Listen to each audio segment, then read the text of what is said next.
The first thing you're going to draw and try to see what is the big motion.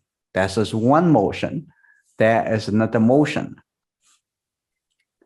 And then that is just the simple way to describe that I'm going to have this emphasis, that little big line like that. I don't have to do the whole thing. It's just that's a little line curve. And over here, after the motion, I'm going to have a little bit over here, the knee, and then come over here and the heel. That's also interesting part, right? So I'm going to come back over here and the back, and then come over here.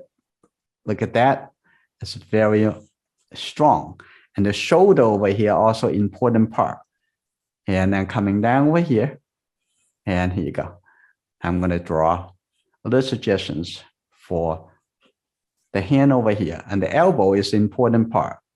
I'm also going to curve a little bit. That's it, right? On the other side, I just draw a little bit soft line.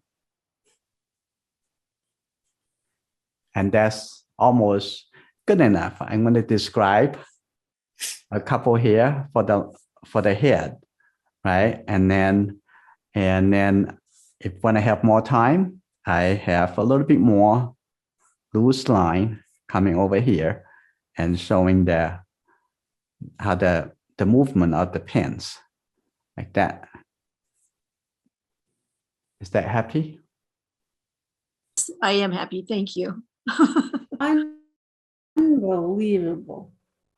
Okay, you can add a little bit more, like a couple more. And that's good enough. It's that you don't have to do everything, but some of the things that you have to tell it. Like over here is optional, but if you have the time, you also can tell the back of the line over here like that. And that's just good enough. And sometimes simple, the better.